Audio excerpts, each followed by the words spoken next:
ازيكم عاملين ايه؟ يا رب تكونوا بألف خير. النهارده هنعمل سمك قراميط صينية كده جميلة حلوة زي اللي احنا شايفينه اهو. بصوا بجد هتعملوه وهيعجبكم ان شاء الله. بس تابعوا معايا الفيديو للآخر وانتوا هتستفادوا معلومات حلوة كتير. وادي السمك اهو، انا هوريهولكم اهو بعد ما قليته. بصوا بجد لازم السمكية تبقى ناشفة وحلوة زي كده. وعشان تنقي السمكية لازم السمكية تكون صاحية. انتوا عارفين القراميط دايما بتبقى صاحية. ودلوقتي يا ست الكل هتقولي انت حاطه ليه جوجو السمك لوحده والراس بتاعت القراميط لوحدها والبطارخ لوحدها. هقولك كل حاجه دلوقتي. هقولك انا حاطه السمك لوحده عشان الراس بتاعت السمك القراميط فيها ماده كده ما ينفعش واحنا بننضفها او نعينها تنزل على السمك فهتبوظ لنا السمك دوت. تمام تمام اهو يا جماعه. اما البطارخ حطيناها لوحديها لان ملحها غير ملح السمك خالص. وعشان تاكلي سمك حلو قوي يا بنات لازم تنقعيه حوالي ساعتين. دي اول حاجة هنعملها. نبتدي نحط كمية الملح دي. هو ده نقع السمك القراميط يا جماعة، وزي ما انتوا شايفين انا سلخاها. بجد بنات لازم القراميط تتسلخ عشان طبقة الجلد اللي عليها بتبقى طبقة سميكة جدا. خلاص كده هنبتدي برضو ننقع الراس بتاعت السمك القراميط. ودول يا بنات كانوا سمكتين. السمكية حوالي 2 كيلو. وادي الراس بتاعت السمكية، هما كانوا راسين اهو. هننقعه بقى بالملح والليمون اهو زي ما احنا شايفين كده. بصوا هوريكم المادة اللي انا اقصدها، اللي هي لو حطيناها من مع السمك طبعا هتبوظ لنا السمك. فيستحسن يا بنات نخلي الراس بتاعت السمك القراميط لوحدها. خلاص كده احنا جهزنا حاجتنا. هنعصر بقى على الطبق ده الليمون وهنركنهم دلوقتي لغاية اما نعمل الصلصة بتاعت السمك. طبعا صلصة السمك زي ما انتم عارفين انا بعملها. بجيب البصل واحمره شوية على النار لغاية ما يديني اللون الاصفر الذهبي، وبعدين بزوده بالقوطة شفشقين حلوين كده من الطماطم اهو يا بنات. كل حاجة واضحة قدامكم. والبطارخ دي برضو هنملحها ملح بسيط كده بالكمون. خلاص كده انا غسلت السمك من الملح كويس، بس هو خلاص خد الملح اللي هو عايزه يا بنات واتنقع كويس. ودلوقتي انا بشقق السمك كده بالطريقة دي لان السمكية مش مفتحة يا بنات من الجوانب، هي بتبقى كام قطعة بس مفتحة والباقي لا. فانا بعمله فتحات عشان اتبله التتبيلة اللي احنا هنعملها مع بعض دلوقتي اهو. بصوا بجد السمكية بتبقى ملحها جميل ومظبوطة. بس امشي على الخطوات دي وانتوا هتعملوا احلى صينية قراميط. خلاص كده اي حاجة بلاقيها مفتوحة بلاقيها مقفولة عفوا بفتحها اهو. بصوا فتحتها بالطريقة دي عشان تديني مساحة ان انا اتبلها فيها. وبعد ما فتحنا السمك يا بنات وخلاص جهزناه للتتبيلة، دلوقتي هضيف له الملح والكمون والشطة. الشطة طبعا حسب الرغبة. الطبقة دي يا بنات من الملح طبقة خفيفة جدا. انا بعمل حسابي ان انا نقعته ساعتين، وبعمل حساب ان الصلصة بتاعت السمك هتبقى فيها ملح، فانتي بتملحيه تمليحة بسيطة. خلاص كده هتبل برضو الراس بتاعت القراميط. انا كنت مقسمة الراس جزئين زي ما احنا شايفين كده. بصوا خلاص كده حضر التتبيلة اللي هي توم وملح وكمون وشطة. ادي بنات المادة اللي انا اقصدها. خلاص كده هي اتشالت بالملح والليمون كويس وغسلتها. وادي التوم اهو يا بنات. ودلوقتي هضيف للثوم المتفرز ملح وكمون وشطة وهقلبه كويس قوي مع بعض علشان اتبل بيه السمك. طبعا الفتحات اللي انا عملتها للسمك هي دي اللي هتخلينا اتبله كويس بالثوم، تخلي كل قطعة فيه متبلة حلوة قوي. اهو زي ما احنا شايفين بقلبه كويس مع بعض. خلاص كده يا بنات، التتبيلة بتاعتي جاهزة دلوقتي، وهنشوف دلوقتي هنتبل السمك ازاي مع بعض. بتمنى طبعا اللي وصل لغاية هنا يشترك في القناة ويفعل الجرس عشان يوصل لكم كل جديد. وبرحب طبعا بمشتركين القناة، طبعا انتوا اللي هتكتروا القناة وانتوا اللي ان شاء الله القناة هتنجح بيكم. وادي السمك يا بنات زي ما احنا شايفين كده، بصوا. هنشوف الفتحات اللي عملناها الاول، وهنحقق السمك كويس قوي بيها. عايزه اقول لكم يا جماعه ان البطارخ لازم تتقلي في اول يوم اشتريتيها فيه، عشان لما بتشيليها في الفريزر بتتكتم وما بتبقاش حلوه طبعا زي اول يوم. وبعدين انا مرضتش احطها مع السمك عشان ما تتهريش وانا بهيئ السمك او انا بملحه. يعني ليها معامله خاصه البطارخ. وادي السمك يا بنات اهو، التفتيحات اللي انا عملتها ساعدتني ان انا اتبله كويس. تفرق طبعا في طعم السمكية. خدوا بالكم يا بنات من تمليحة السمك القراميط دي، عشان انتي دايما بتبقي حاطة طبعا في الصلصة ملح، وبتتبلي برضو السمك بالملح، فخدي بالك احسن يملح منك. خالص كده انا هتبله كله بالطريقة دي. بصوا يا بنات، بجد السمكية لما بتكون كبيرة القراميط بالذات بتبقى شكلها كده حلو، وبتبقى طعمها حلو برضو، بجد بتبقى دسمة كده وحلو. ادي يا بنات السمك حيقنا كله كده بالطريقة دي، وكده هو جاهز للقلية اهو. بصوا، برضو هنجيب الرز بتاعت السمك وهنحيقها بنفس الطريقة. بصوا انا شايلة منها كل حاجة من جوه زي ما احنا شايفين كده، منضفة خالص.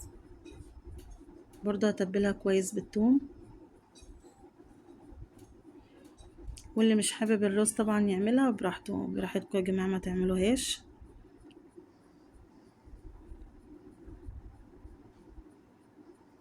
خلاص كده احنا حيقتناها كلها برضو بنفس الطريقة.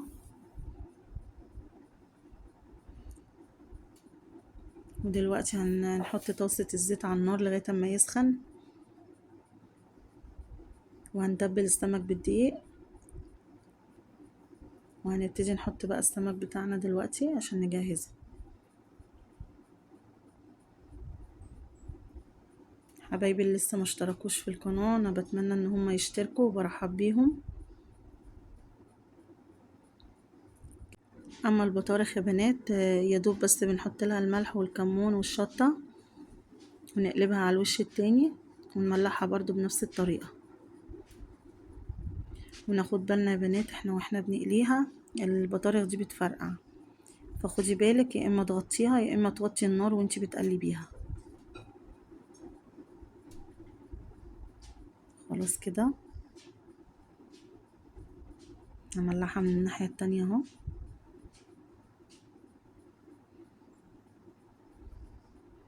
خلاص يا بنات انا هبتدي اقلي اهو.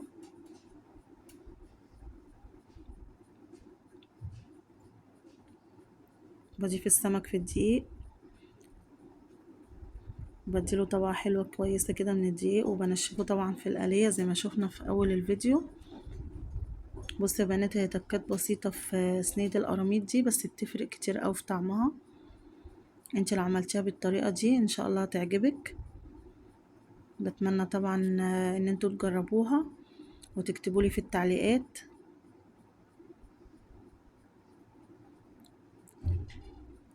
واللي ما جربش الطريقة ديت واول مرة يجربها ان شاء الله الطريقة دي هتعجبكم. خلاص كده انا استنيت لما الزيت سخن. دلوقتي هضيف السمك، واول ما يستوي يا بنات من ناحية واحدة اقوم مقلباه في الناحية التانية، بس استنى عليه شوية لما يشد، مش هقلبه على طول.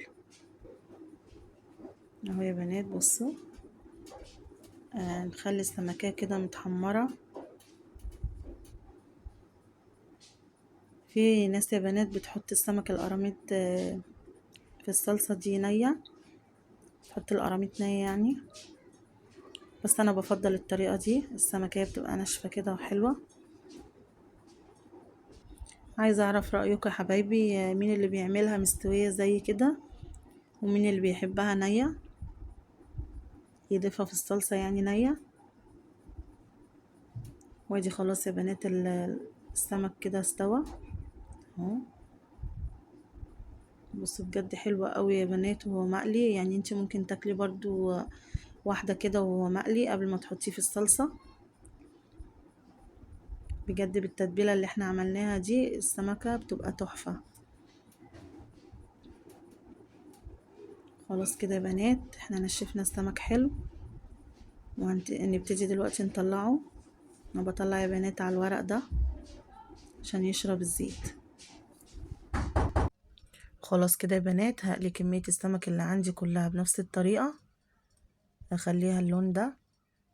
واي سمكية لسه في ناحية فيها مستوتش هقلبها على الناحية التانية لغاية ما تنشف براحتها بس. وبعد كده هقلي الرز بتاعت السمك لغاية ما احضر السمك كله بنفس الطريقة واضيفه في الصينية. عايزة اقول لكم يا حبايبي ان انتوا ممكن برضو تعملوا السمك دوت مقلي وتعملوا جنبيه طبق سلطة، هيبقى جميل جدا. يعني مش لازم برضو اللي مش بيحب يحط السمك في الصلصة هيقليه كده برضو هياكله عادي زي السمك البلطي زي اي سمك. هو برضو طعمه بيبقى حلو قوي. خلاص كده يا بنات انا هوريكم السمك بعد ما قليته.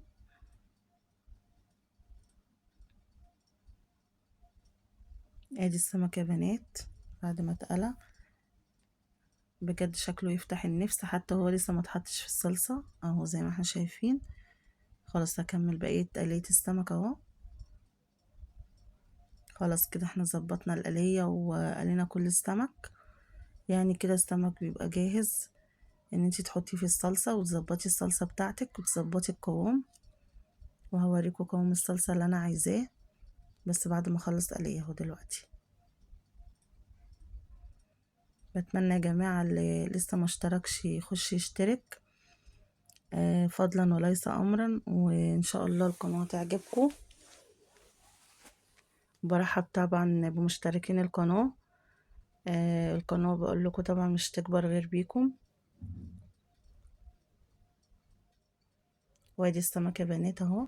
عايزه اقول لكم يا جماعه سمك القراميط ده لما يكون اساسا السمكيه وهي نيه كده حلوه بتديكي طعم جميل. وسمك القراميط ده اساسا هو من ألذ واطعم الاسماك. فانتوا اللي مش بيحبوا بتمنى منكم ان انتوا تجربوه بالطريقه دي. وادي قوام الصلصه يا بنات، انا بعد ما سبكتها زودتها ميه لغايه اما ادتني القوام المناسب ده. ودلوقتي هبتدي اضيف الصلصه على السمك، ببتدي اشرب السمك سمكية سمكية عشان اتأكد ان الصلصة اتوزعت كويس على كل السمك. يلا يا بنات اعملوها بالطريقة دي والطريقة ديت ان شاء الله تعجبكم.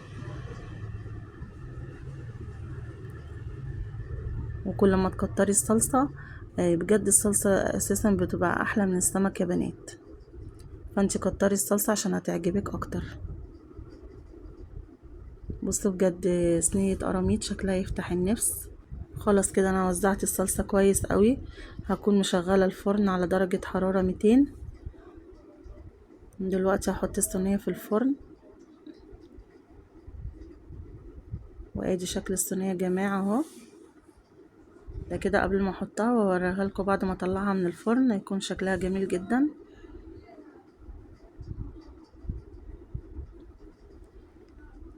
بصوا يا بنات انتي بتحطيها وتديها وش بس من فوق وبكده صينية السمك بتكون خلصت معانا.